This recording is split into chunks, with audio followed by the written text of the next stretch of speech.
So, hello everybody, and welcome to our Security Bio Live annual panel discussion on the future of AI. Today, we have the privilege of hosting three influencers who are all experts in their fields. We're joined by Pauline Nordstrom, the CEO of Anaconda AI, Simon Randall, CEO of Pimlock, and Leo Levitt, the chairman of Omviv. And together today, we will be exploring how artificial intelligence is revolutionizing security practices. We will delve into the ethical considerations and discuss regulatory impacts, especially with recent developments like the EU AI Act and the new facial recognition code of practice. So to start, I will just go around the room quickly and ask you all to introduce yourself. Pauline, as a regular Security Bio contributor, I'm sure most of our audience already know who you are, but for those that may not, could you please introduce yourself? Yes, of course. Well, hi and welcome everyone, and thank you very much to Security Bio Live for the kind invitation once again. I'm the founder of Anaconda AI and Anaconda Consulting, which specialise in the provision of responsible AI services and risk assessment products for high-risk AI and biometrics. These range from ethical deep dives and de-risking of use case scenarios, pre-compliance gap analysis, support for the EU AI Act and pending world regulations, and high-level risk reports customised to the regional requirements and use cases in the UK, EU and USA. Our systems have actually been featured by the OECD and the UK government in the portfolio of AI assurance techniques. And additionally, I'm the founder, not the founder of the BSAA, that would put me, it's about 100 years old. So additionally, I am the former chair of the BSIA, and I also sit on a number of UK, USA and EU AI advisory boards focused on developing good practice guidance for AI governance and risk, mainly for biometrics and high-risk AI. Thank you. And Leo, we're going to come to you next. Yeah. Hi, my name is Leo Levitt, and I'm chairman of Omviv. Omviv is industry forum where we work with standardization of IP-based communication for the security industry. I'm also holding the position as Director of System Integration in Access Communications. Thank you. And Simon, last but not least, over to you. Yeah. Hey, everyone. My name's Simon Randall. I'm one of two co-founders of Pimlock, where we describe ourselves as a video privacy and security business. And so we straddle both the privacy and the security world. We firmly believe that privacy and security can be delivered together. And so we provide kind of AI-based services and solutions into a range of sectors, all the way from public safety, retail, healthcare, transport, all the way through to smaller businesses as well. So thank you for having me. Thank you all for joining us. And you all bring a wealth of knowledge and expertise to this panel and this subject matter. So first of all, I'd like to start by kind of analysing the current landscape in the security industry at the moment when it comes to AI. So Simon, I'm going to come back to you first.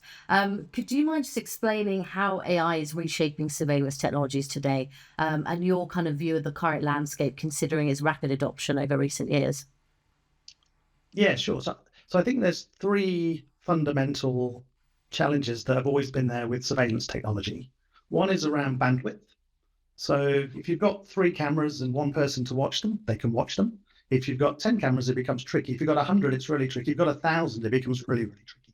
If you've got 100,000 cameras, how do you have the bandwidth to be able to monitor those environments and make sure everyone's safe?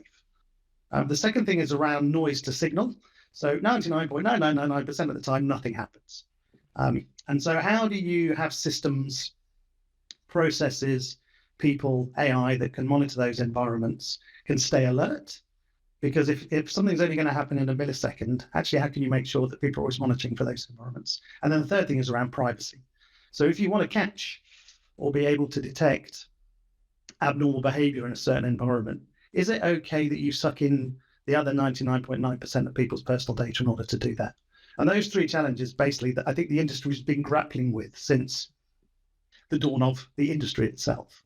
And as you look forward into what AI will bring, I think AI provides a solution potentially to all those three challenges. It helps with the bandwidth problem. It will help with our noise to signal problem, and it will definitely help with the privacy challenge. And so I think there's a really good positive story there for how AI can help in those three domains. Practically speaking, it's still quite a challenge to automate that in those three domains today. And the route to get that to be, performant enough means that there needs to be quite a lot of fine-tuning, experimentation, use, and also kind of risk assessments and thought about how these systems are architected and deployed. And there comes the other side of the answer, which is there's also some challenges to adoption and deployment. One around the risks that AI brings. And so, if you lose or someone breaches your biometric data, it's now much easier to commit harm with that, misuse and abuse. And the second thing is just general changing attitudes to surveillance. The toxicity of some of these things means that all the experimentation that some companies need to do in order to get these services and solutions into a point where they can be deployed at scale in practice responsibly means it's quite hard to do the early experimentation steps because everybody's a little bit scared of a lot of these technologies. And in some cases, they're rightly scared. So I think in some cases we've moved too quickly, and in some cases we've moved far too slowly. And so just to kind of set the scene, I think AI provides a really positive kind of path forward for the surveillance industry. I think it means we can process a lot more of the video that's coming on stream. I think it means we can process it a lot more responsibly as well. But we're not there yet. And I think there's a big collaboration needed between private sector and industry, government and policymakers, regulators, but also citizens and the education of how these technologies works and the transparency of it in order to get where we need to get to. So the future looks good, but we're not there yet. It's kind of my answer. Well, thank you for that positive outlook. And to coin a phrase that I know Pauline is particularly fond of, innovation within guardrails. And I think that's definitely the kind of one of the key themes that is going to be presented throughout this panel. And Leo, coming to you, because obviously ONVIV is integral when it comes to kind of manufacturer compliance or certification for technology advancements, particularly obviously interoperability. But how do you think AI is changing the global security landscape? I think, Simon, you made a very good point. AI as a technology is a fantastic enabler for our industry. And it could potentially solve a number of use cases to focus on what's really matter, identify a real threat, but also from a pure deployment viewpoint, how to make sure that the quality of image, for instance, in surveillance system, as good as it possibly could be for that specific consumption of the video, because an analytics consumption of the video does not put the same requirements as visual consumption of the video. So I think AI have a massive provide massive possibility for implementing new use cases, improving the implementation of old use cases. Totally agree. We're not there yet. It's a lot of things to be done to make sure that we could have a scalable and easy to deploy solution in general in the industry. But if we look at the general landscape, I think the maturity of the technology coming to the point where we can really see all the benefits it could provide, and we also can more clearly identify the risk it can bring with it. So from ONVIV point of view, since we focus on interoperability, meaning that the communication between different components in the system, AI for us means that the amount of data transported by the system from one part of the system to another part of the system massively increases. The payload of the surveillance system is not only video any longer, it's a lot of data generated by different AI sensors, whatever it could be. It could be camera, it could be biometric sensors, it could be IoT sensors providing massive amount of data. And for us, it's very important to make sure that whatever system that receives this data can receive and understand what data we're transmitting. So from interoperability point of view, it's a massive challenge because it's new type of data, it's different structure of the data, and it's definitely a much larger amount of the data that we need to deal with. So it comes both with possibilities, risks, and challenges, but I think it's really good enablers to look forward to. Simon, I saw you your hand go up. Do you have something you wanted to add? Yeah, if I may, maybe a bit early to start asking questions, but I was going to, Leah, how do you guys think about authenticity through that chain? So we've grown up in a world where video is the objective depiction of truth, and that's no longer the case necessarily. And so, excuse me, and so in the context of, data poisoning, deep fakes, etc., how do you guys think about the authentication of data flows all the way through your chains, starting off with a sensor all the way into maybe court or wherever else it ends up? You nailed it. I couldn't do a better pitch of what we do myself. So actually, just as a surprise, we do have an initiative where we work with video authenticity or media authenticity. And that's exactly to address that this point. How do we make sure that the content provided by the system haven't been tampered with, that it's authentic, not only from the system where it's been stored, but actually you can track it back to the actual sensor where it's been produced. So there is an initiative within ONBIF in collaboration with multiple vendors in the industry to provide a solid way of authenticating the content and make sure that it's really authentic content, it haven't been tampered with, but also that you could potentially track it back to the specific sensor where it's been produced. So it's definitely a very important topic for us, and we recognize it very early. And several vendors for the very long time already have and have had a solution to provide this functionality. But what we're trying to do is we're trying to create an industry standard to adhere to. And jumping in on this, I have to say that many of us in the industry foresaw this particular moment, except the processing capability of Gen AI, which causes deep fakes to be created. That wasn't there. So wind back a few years. We were around the table talking about how to prove authenticity, because at that time we were essentially talking to the criminal justice system to make sure that digital video was accepted in court. These are some of the major steps that have been taken.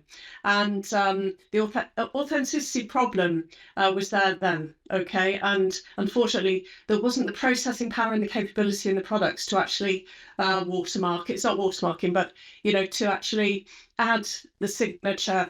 There was no cloud technology. So you can imagine how difficult it would have been at that time. So instead, we relied on process, and we wrote a standard for this. So good practice, good process, but it's it's incredible and delightful to see this being possible now. Okay, unless it can be done technically, it's very important. It is, and I think it's interesting because I was presenting in a panel discussion earlier this year, and when we talked about different initiatives, and obviously we follow the trends in the industry. Whatever industry is looking at from the technology point of view, we will be there to make sure there is a standardized way of communicating this between different nodes in the system. And among all those high technologies like cloud, AI, analytics, whatever we have. So as soon as I mentioned content authenticity or media authenticity, this is exactly where people starting to ask the question, because it's very important from trust to the system, but also from the usability of the actual content produced. If you have proof of crime that you cannot use, there's not much value in this proof, right? So I think it's extremely important that we work jointly on creating a way to make sure that the content provided to be trusted. Definitely, and a really interesting discussion there.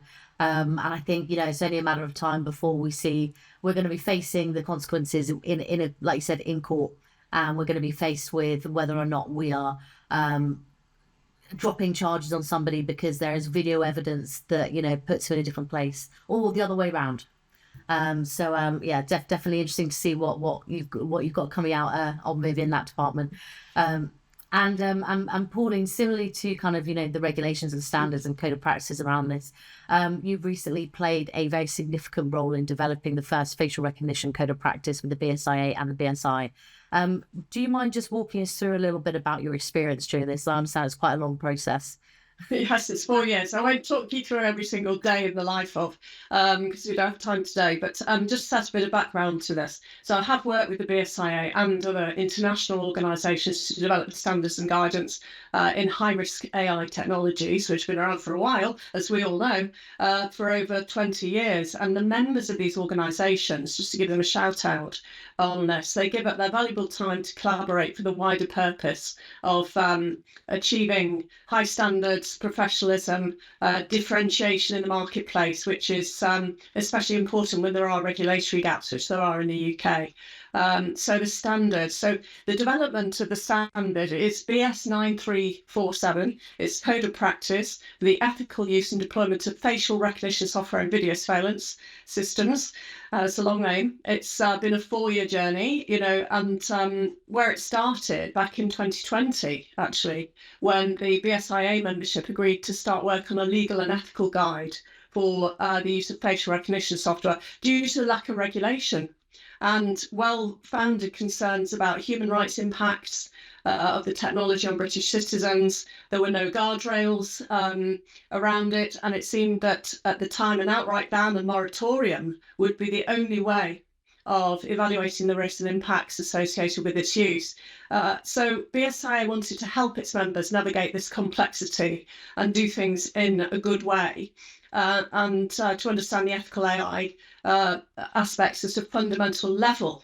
And this is why the special interest group that wrote the guidance, including myself, adopted the OECD principles for trustworthy AI at the foundations of that initial BSIA guidance, which is available on their website. And it also lists out the laws that apply. It doesn't give legal advice. It's just telling you this is the law. And these principles actually have since been adopted worldwide. They are embedded in the EU AI Act, pending UK and USA regulations and standards, and also in the draft Council of Europe Treaty Framework Convention for Artificial Intelligence, Human Rights and the Rule of Law. So that's a treaty is between countries, whereby it's a binding agreement that the countries who are party to it will implement laws that achieve this in their countries, which if that is passed, that's very good news indeed. So these principles cover a number of focus areas, and these focus areas are now becoming synonymous with ethical AI and set out considerations towards human rights, rule of law, transparency, which means openness about the AI use and the policies which govern it, explainability, so AI decisions can be understood and challenged by humans, human agency and oversight to ensure a human is in the loop, fairness to ensure the AI is free from bias and discrimination, and that the AI doesn't impact privacy rights and data protection. Also security, robustness and safety throughout the life cycle. Now, the OECD principles were actually updated on the 3rd of May 24, amongst other new areas. What's been added in there, they're addressing misinformation, essentially updating to include Gen AI and generative AI, so chat GPTs of the world, Gemini and so on, and it includes an override if the AI exhibits undesired behaviour. So following the success of BSIA's guide, this then led to a proposal to BSI to create a standard, and BSIA chaired the group, but it was a very diverse group of people around the table. I sat on that committee. If you think about this, in the room we had the global facial recognition developers, systems integrators, end users, regulators and public stakeholders. So a good group and with opposing views. And the focus of the code of practice is on ethical AI. Complying with the law is implicit. You can't write a standard to say which laws you must comply with, just that these are the laws. And those include DPA 2018, which is UK GDPR, Human Rights Act, Equality Act of 2010, and a range of references to police procedures in place for law enforcement. What's important to know about the standard is that it operationalises those OECD trustworthy principles throughout the entire supply chain. So what that means is setting out all the policies that are needed by the developer, the end user, and those include human in the loop, public engagement policy, privacy, all the things that we are all doing already, in fact.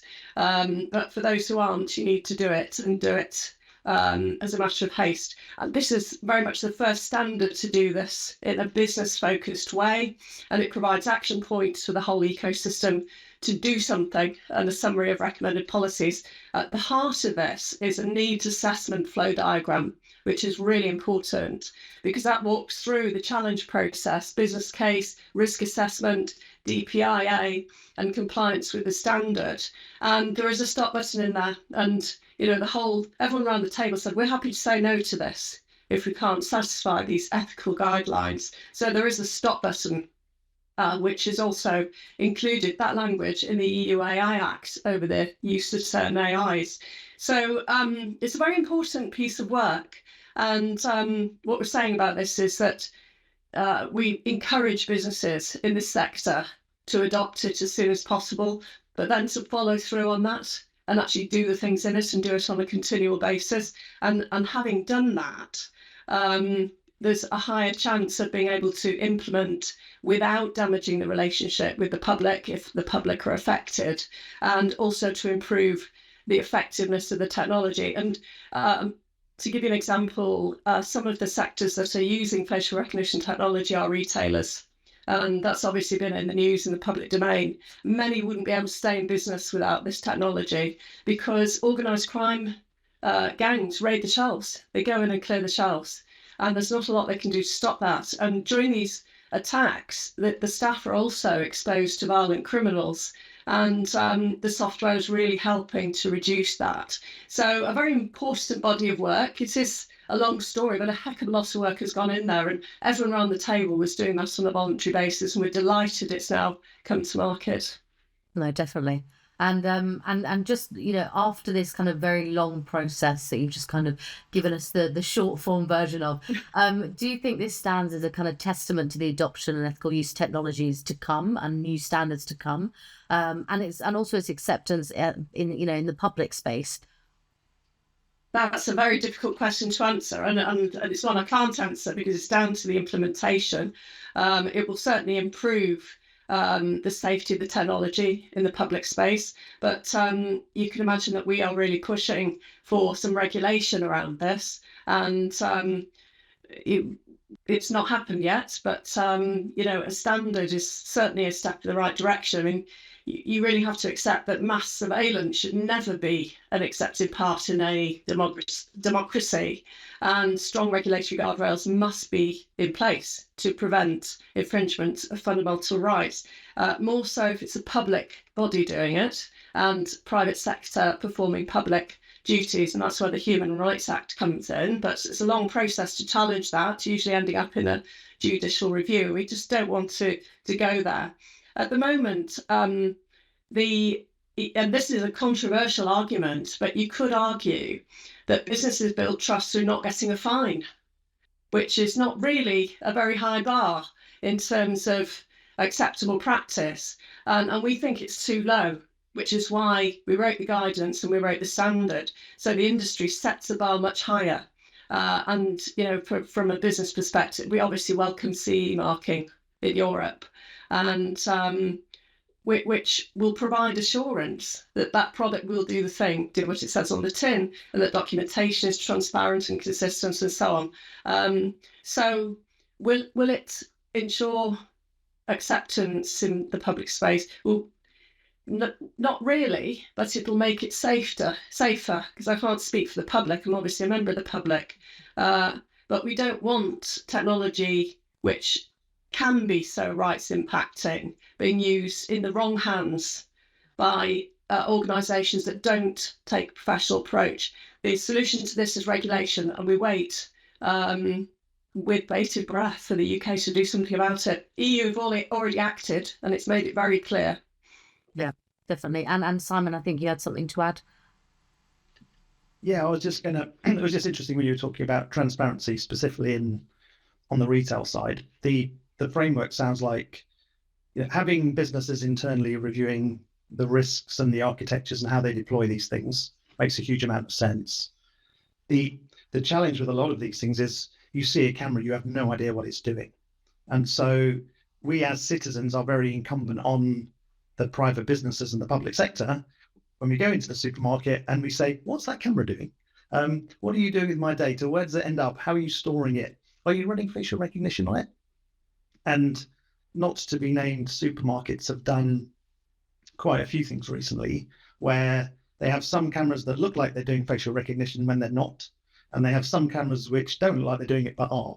And so I think there's probably the other side to the framework, which is actually how these businesses can become a lot more transparent with their shoppers, with their employees and everybody, just to explain when you step over the threshold into my domain, my store, this is what we're doing with the data, this is why we're doing it, this is how we're storing it and managing it, this is how you don't need to worry about it.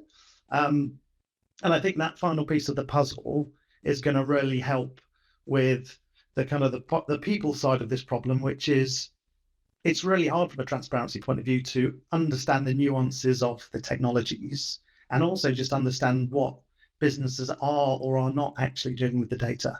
And a lot of the time, because it is quite complex, people just kind of like, okay, fine, whatever. I'm just going to go into the store, I'm going to do my shopping, I'm going to walk out again. And so I think the more businesses can do that, the better. So I just wanted to make that point really, that the transparency from a documentation point of view is a really good starting point. But I think we as a business are now starting to see lots of more forward-looking organizations who are coming to us and saying, actually, we want to be doing the more responsible things in this sector, in this space. And actually they're kind of getting on the front foot, and actually it starts to become more of the message they can then put out to their shoppers and their employees and people. Definitely. Yeah, the standards does set out the policies you need to put in place with regard to transparency, which includes informing the public where, when it's in use and who is operating it. Also, that there is a responsible, accountable person who is preferably a board member. Yeah, but it needs to go all the way down to the person at the help desk in the supermarket who also has got the right answer, I guess. And so, it also covers the training. It also covers all the training right the way through. So it leaves no stone unturned in reality in terms of supporting the entire use case right the way through to the operator.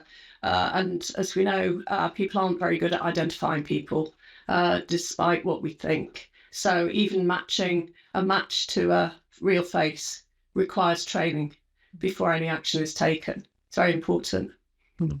Definitely. And I know we're going to cover surveillance and technology and the kind of the transparency between employees in another panel discussion later today. So stay tuned if you want to hear more about that.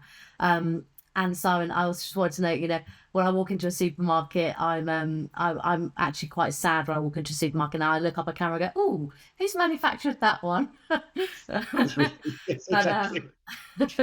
But definitely, and I think with, like we've discussed, with great power comes great responsibility. It necessitates this kind of a balanced approach in technological development. And Pauline, just lastly on the code of practice, how do you think this new kind of facial recognition practice has anticipated to enhance, security operations without infringing on privacy? I know you mentioned briefly, but whether you could go into a little bit more depth on that.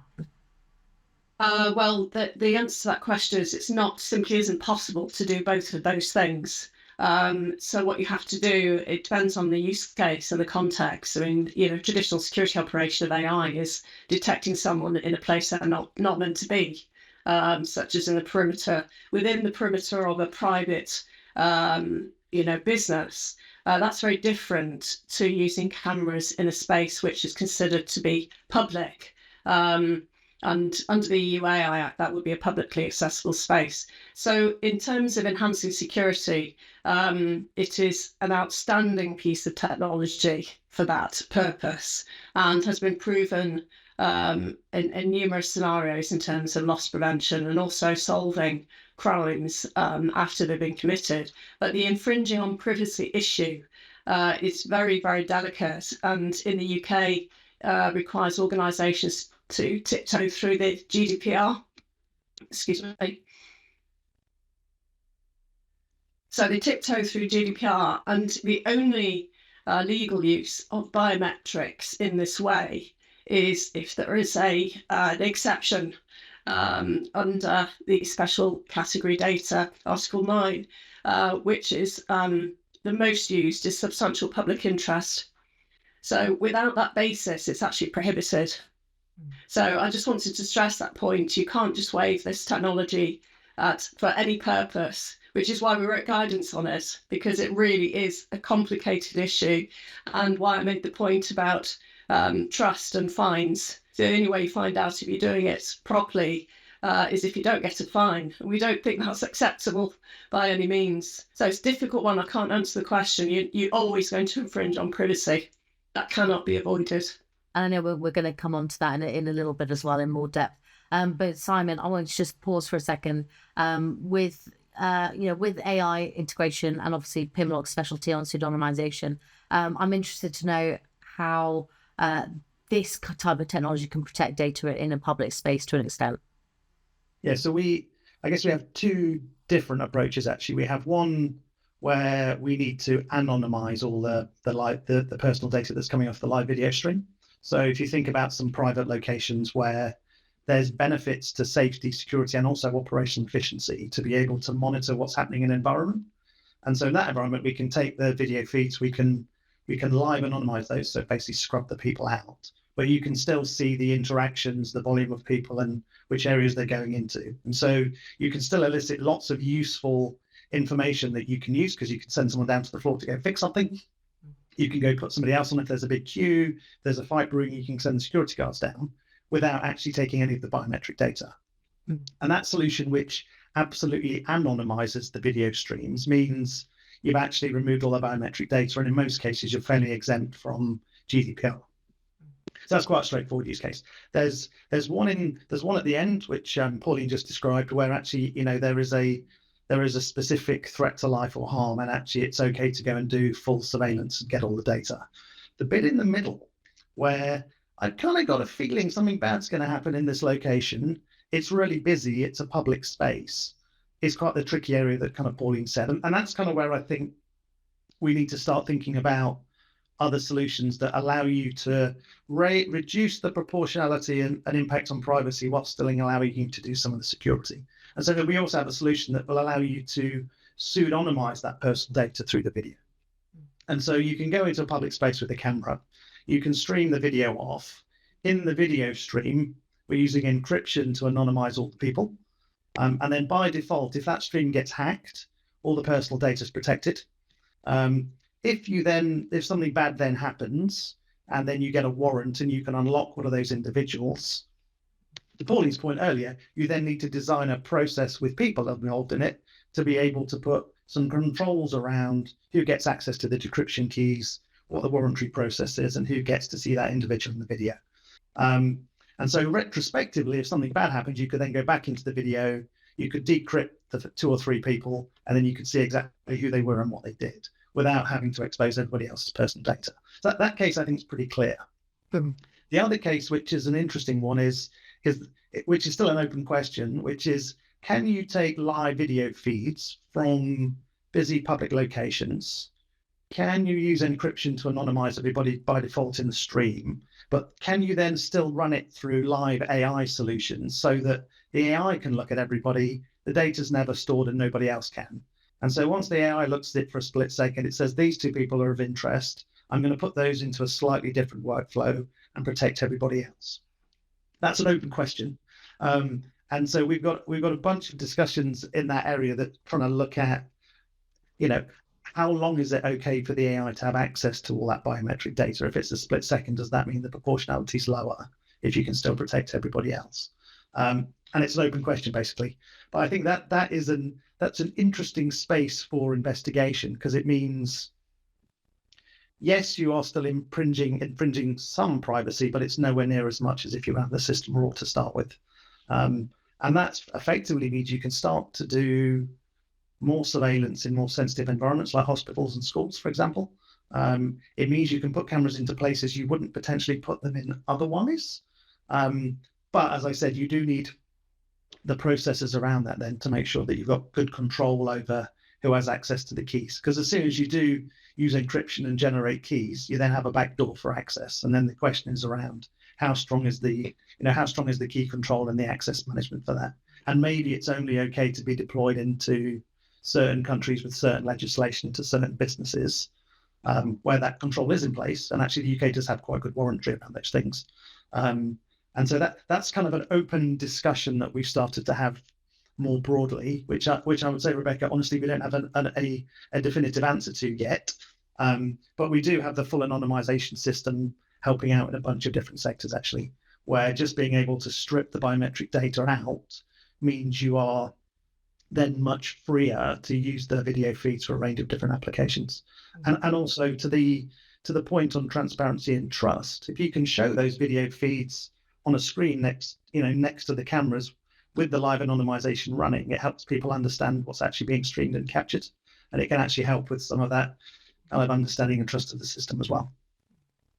If I may jump in on that, we actually run very complex scenarios, ethical AI risk assessments, which examine these very issues. And you need to be careful. I mean, there are too many variables really to comment and actually give you a definitive, just from what you've told me. But in reality, it's very difficult to fully anonymise video, because there's always going to be a point whereby there's a person who may have anonymised that person going into a location, and there is only one person that does that in a community, in a workplace, wherever it may be, and therefore it can only be them. So in essence, you are tracking them, depending on what the technology is doing. But because there are so many variables, this is why we've moved away from binary answers here. It's not a yes or no. It's dependent on all those scenarios. Also, that point about repurposing, which is really the point here, it is very important to consider, because with cloud technology, it's absolutely marvellous for access to anything anywhere. But also, you can pool data and combine data that maybe wasn't meant to be put together in the first place. So all these scenarios arise, and you have to model them. This is not trivial. This is skilled people. We've got people who are ethicists, philosophers. We've got maths PhDs doing the actual mathematical modelling around this. So I would treat that with caution and definitely base it on the use case, the specific use case. That you can't produce a data sheet for this. This is, do you agree? This world is all about use case. It's all very specific. And so, how well the technology works is very specific to, is it a fixed camera? Is it moving? What's the domain? What's the scene? How many people? What objects are you looking for? What are the challenges? What are the edge cases? Which business is it? Which country is it in? What laws are they, being bound by? As a CEO of this business, it's quite tricky sometimes to have a framework to decide which customers are okay and which aren't, for example. And so we have a product which allows public and private organizations to selectively anonymize video files for freedom of information, data subject access requests, civil criminal cases, etc. That product is very locked down, and actually it's very hard to do anything with that we've not designed it to do, because all you can effectively do is selectively anonymize people and then move the video file on. When it moves on to the live video side, we have to be quite careful about the implementations of those for all those points you just said, basically. But we believe there are some technologies in there that will allow proportionality to be much better for some environments, specifically in busy public locations, actually, where it might be that there is a good reason and a responsible reason to go do something, but you don't want to suck in all the personal data that's around it. Your point around, if I know who lives at number 27 and I can see him coming in and out, chances are it's the guy that lives at number 27. Yeah, definitely a debate of the lesser of two evils. Exactly. And Leo, I saw your hand up, and I know you haven't had the floor for a little while, so please. Yeah, I would just to echo what Pauline just said. I think one of the key point of the AI Act is a need for documentation of use cases. How the technology is used, what for, how it's implemented, the chain of responsibility in accessing the data, etc., etc. It's very different depending on the use cases. What's okay, what's not. It's not binary. It's very difficult to say. I mean, to give an example, we've been talking about public spaces and retail as an example. If we take face recognition for access control purposes, it's definitely a different set of rules that would apply. It's a lower risk. It's not always public spaces, etc., etc. Technology on the back end is exactly the same. It doesn't make any difference whatsoever. It's how it's implemented. That's why I think it's extremely important what's stated in the Act about documenting the models used, documenting the processes in deployment and development. I think this is the move from discussing technology to discussing use cases is extremely important. Definitely, thank you. And a question for the whole panel. So I'll start with you, Leo, and go on to Simon, then Pauline. Can our personal data ever really be secure in a world where, we're constantly, our data is constantly being sold, bought, tracked everywhere on every website, on every device? Is there actually, what is the argument around where the privacy starts and where the privacy ends? Yeah. So my personal view, I mean, we all individuals, we use our personal data to perform certain tasks in private, in work, in public. There are a certain degree you can be sure that it's safe, but I wouldn't say it's always 100%, or it could be 100% safe. It's not. It's always a risk of failure in the process or technology or malicious activity elsewhere. So I think understanding the risks and doing your risk assessment, whether it's on business level, on public level, on your private level, is probably a good thing to learn. And I think it's something that we as a society are undergoing is a development in understanding what risk assessment to your data means, right? And again, the system is as safe as its weakest point, right? If you store your data and you totally trust how it handled, yeah, it's probably much safer than the system where you don't really have control of. But again, I think it's never 100%. Improving that to the numbers close to 100%, I think this is the name of the game. Thank you. And Simon, have you got anything to add on this? It's a little bit like signing an NDA, right? The only way to really protect your stuff is not to tell anyone. And so the challenge is, so as an individual, you can choose not to, to not share your data in certain environments, but you still need to live. And so you still want to go to the doctors, and you probably need to go to the hospital, and you need to go and have a drink and go to the restaurant. And there's a bunch of environments where as soon as you do cross over that threshold, it's just too cumbersome to understand what they're going to do with your data. And so I think you do just need to be, and so on the individual side, you need to be careful. Actually, on the other side, there really is a need for some regulation, basically. Because it's just too difficult and onerous for the individual to be on top of all this stuff in their everyday life, because they just want to get on with living their life. And so they need regulation and kind of rails around it to make sure that there is a level of protection in place, I think. And for me, transparency is the key to that, really. And so, and then if you understand retailer 1 versus retailer 2, or hospital 1 versus hospital 2, you can make a decision. But at the moment, it's so complicated to make a decision that people just ignore it and just carry on with life, because how the hell would you work it out, basically? Which is why I think we as individuals need to take a lot of responsibility, but actually there does need to be some regulation around us, because we walk in and out of these environments, especially in the UK, actually every day.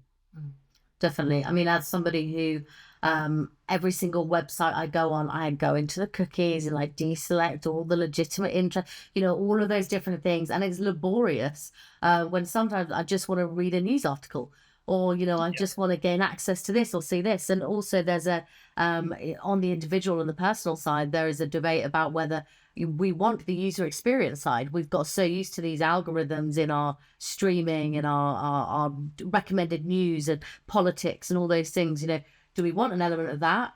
But if we do, it comes at a cost to our personal data. So I think that's very well put. And Pauline, coming to you last as well. Yeah, I think that this is, we've been sleepwalking as a society into this problem that is now emerging as quite a big problem in reality, and we can't switch off the internet. It's there. So how do we protect ourselves? I think if we know about it, tell all your friends and your family. And to your point, Rebecca, about switch off cookie tracking, you can use a more secure browser. You could use Firefox and just automatically switch off all tracking. You could use a VPN. You could look in all terms and conditions to see what data is being collected. But I think, Simon, to your point about transparency, we need to know what's being collected. It needs to be very clear to us. And it isn't currently. And the regulation, GDPR is a really good piece of regulation, but it is after the fact. So, and we are reliant on a regulator that tends to go after the big fish for big fees. So what are we meant to do as individuals? How do you actually exercise your rights and achieve redress as an individual in the UK? I would challenge this panel to tell me. I know the answer. But the bottom line is that we can educate everyone we know, we can educate the business community, but there comes a point where it isn't our responsibility, it's actually the provider's responsibility and the government. And, steps are being taken to work upstream to capture, some of the issues at the ISP level, the internet service provider level, and also to encourage businesses to put, multi-factor, two-step authentication in their website. So you have the, phone code, the OTP, which is the code that you're sent, which is a very effective first-line defense. If someone has got into one of your accounts and they ring you up and say, hey, we're from Amazon and there's some theft on your account, give us the OTP. Just a bit of a heads up, never give the OTP, because it isn't Amazon. But not many people know that. But now I've said it, you now know. So you can do something about that. But the bottom line is that, yes, something has to be done about this. The Online Safety Act will go part way. But I would really like to get the word AI technology into some of our legislation in the UK. An algorithm is an AI. So let's just make some proper AI regulation and deal with this. To answer the question, is our personal data ever going to be secure? I think it's possible that it could be, but it requires more action than is currently happening. No, definitely. Thank you. And I think you're right. There's an element of, if you put in the simple precautions in place for yourself as an individual, like multi-factor, and your bad actors are going to go, oh, well, there's going to be someone easier, and just move on to the next, because there's bound to be somebody that isn't using multi-factor. Do you know what I mean? So it's only a first layer, but that first layer can prevent, a lot of attacks to you. And, this transition to this kind of ethical and regulatory frameworks that we've kind of been discussing, it's imperative that we, as we integrate AI into security, we remain vigilant, like you said, about the ethical implications and the compliance with all these evolving laws to foster that trust and accountability in AI applications. And this goes, like you said, Pauline, not just for the end user, but for the manufacturer and the end user and the public as well. So we're going to move on slightly now to just tackle the EU AI Act. So I'm going to pose another question to all panelists. As this act is kind of introducing more stringent regulations for high-risk AI systems, how should companies prepare for these changes? And we'll start with you, Leo, again, and then we'll go to Simon and Pauline. I think from Onvif point of view, majority of our members are manufacturers. And I think for the manufacturers, the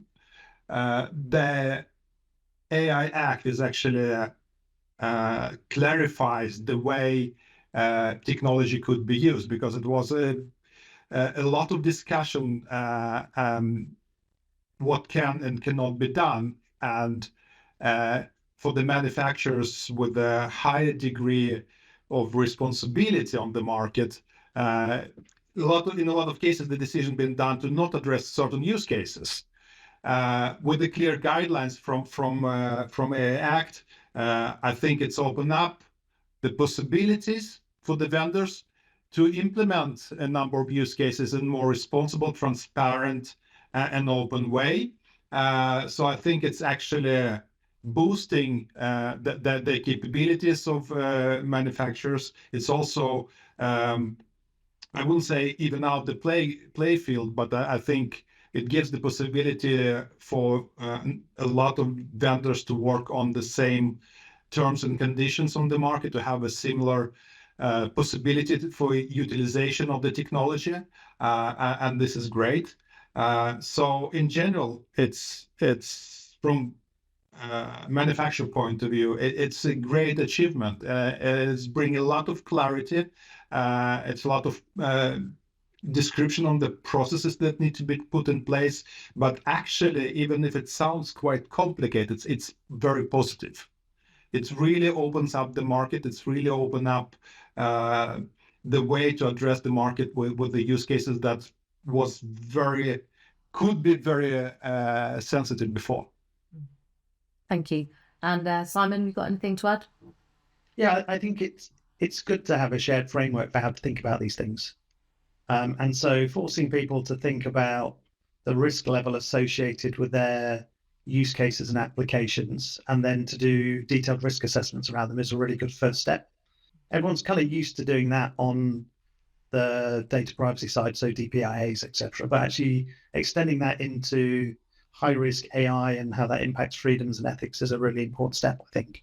And interestingly, because we sell into sectors who process lots of sensitive data with us, we already go through quite extensive InfoSec and privacy reviews. We've already started to see InfoSec privacy now, we need to do an AI review. So it's kind of popping up as an extra thing. And I think that's probably a moment in time, because actually in time it will just get consumed back into the overall solution. But I think for now, actually having a structure that forces everybody to think about their business, their use case, the specific technology and their implementation, to the points we made earlier, make sure that everything is very, very specific to the end user, the use case and what's happening. So I think from that side, it's a good thing, basically. Yeah. Definitely. And lastly, Pauline, coming to you. Yeah, it doesn't really leave any stone unturned in terms of the biometric technology used by the security industry, which is a really good thing. The regulation is about 500 pages, by the way, and preceding, at the front of the document, we've got about 150 pages of explanatory recitals, which are really useful. So if you've got someone that can go through that and decant all of this, I would highly recommend it. But we've already done that, of course, and I do run a company that advises on this. But in terms of what we advise or recommend, as a start point, how can companies prepare for this? The first is looking at who can help. So that might be people within the business, might be an independent company, but they need a deep understanding of how the technology works. There is no point in applying a generalist approach to this. You really do need to understand it. We recommend that the systems should be categorized as AI. So they may sound, well, why do you need to do that? Well, fundamentally, AI now has a legal definition, and it's much easier to identify AI systems than it was before as a result of that. That's a definition that came from the OECD. And what that's doing is enable this first point of triage to pull the systems that don't contain AI to one side, and then look at those that do, and then determine the risk category of those AI systems, whether it's prohibited, whether it's high risk, whether it's requiring transparency, so like synthetic content marked so the user knows, or whether it's your music apps and cybersecurity software. But there's some work to do here, and to be done quite quickly, because the Act comes into force at the end of June. And from that point, it's advertised, obviously, and then was published. And 20 days after it's published, the requirements for the prohibited category come into application 6 months later. So I would urge anyone who is developing or using biometrics technology to look at this as a matter of urgency. And then pretty much all other high risk use cases required to be compliant within 2 years. And there are some grandfather rights, there are some other exceptions and so on and so on. But the other thing you need is the governing body, a policy. So Simon's alluded to that, get AI on the agenda, develop a roadmap to compliance, design in the trustworthy principles, implement the management system 42001, make sure if you need to be doing a self-cert of conformity, that you are thinking about that now. And although some of the standards are still being written to guide this, there's nothing to stop actually going through the text of the Act and starting to prepare for that. Don't do it the day before, is what I'm saying. And the documentation and so on needs to be dealt with. So those are just some of the areas that need to be looked at. I'd say as a matter of urgency. But this is something that needs to be done continually, because the Act requires monitoring by the user and by the provider through the entire AI system life cycle.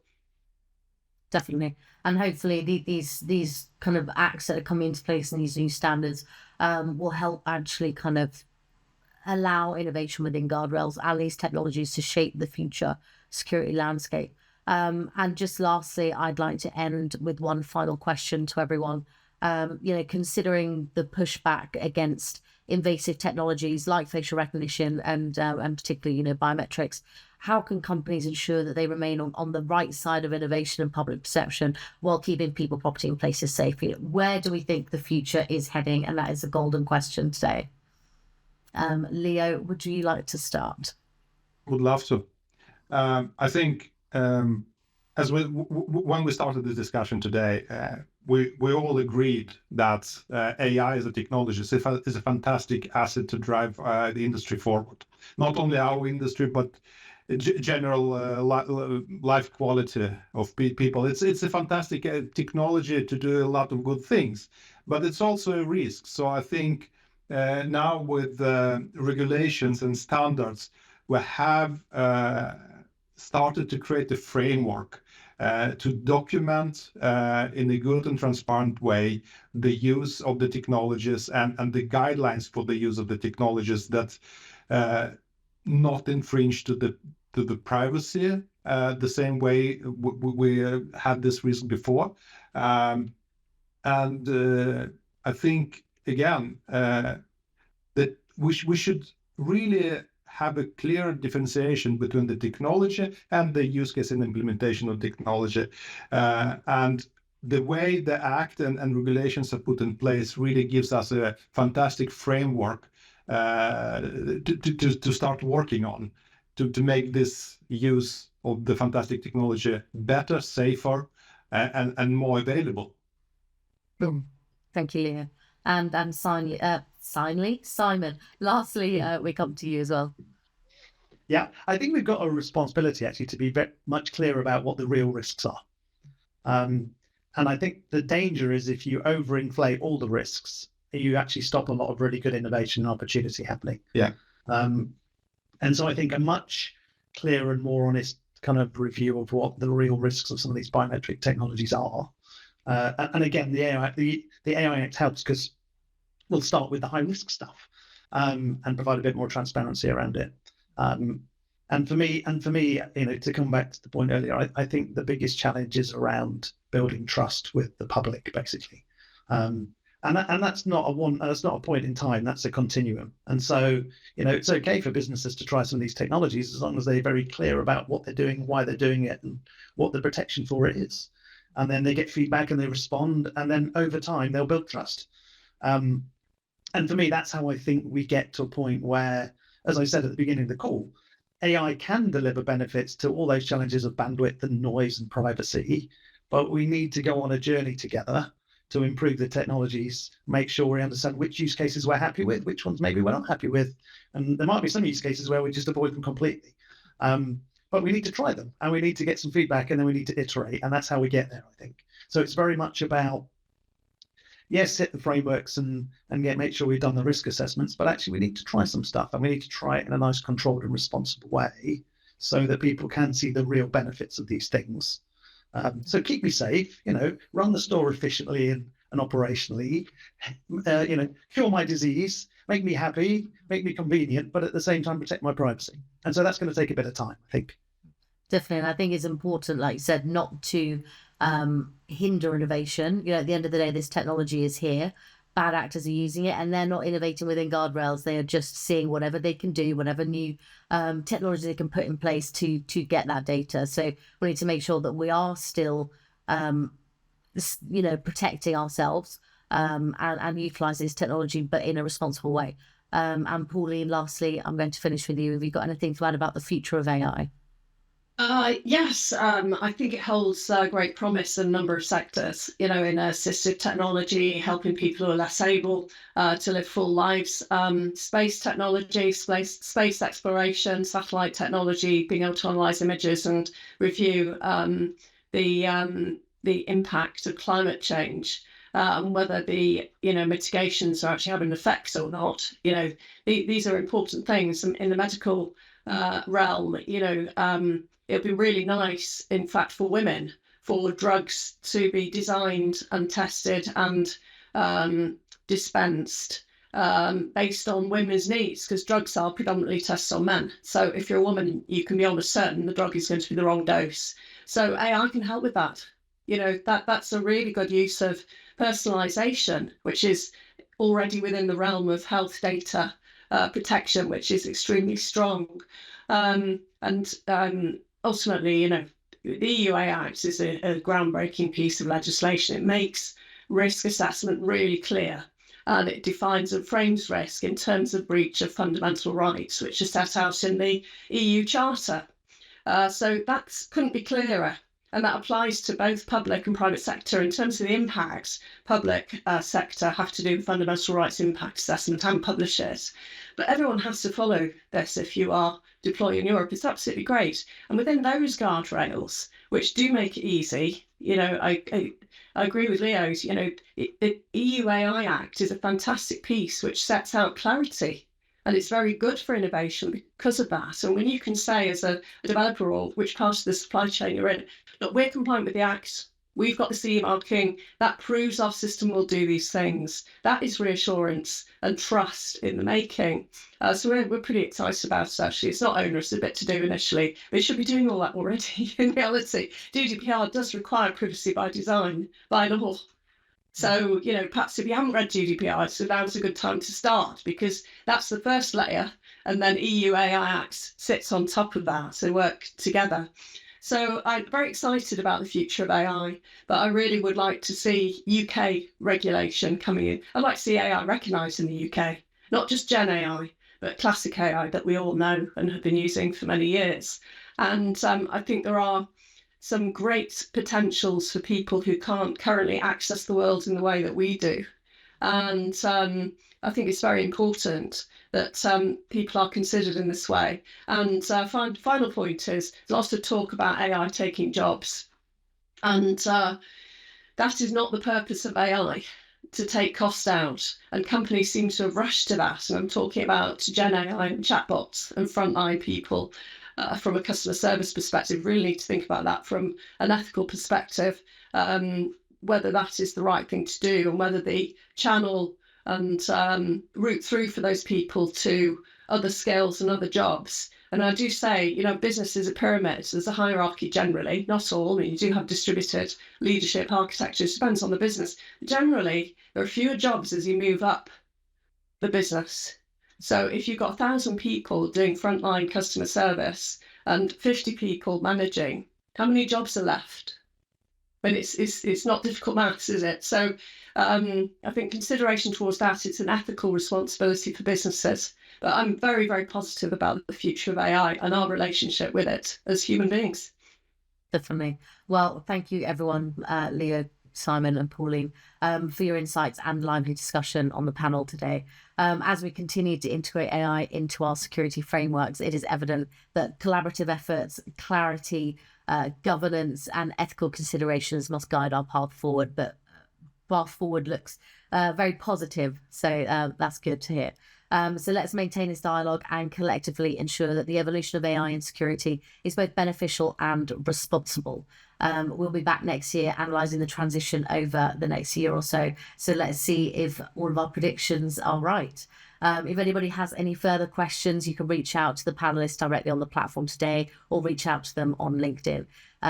See you shortly for our next exclusive session from sponsor Kinetics. Thank you.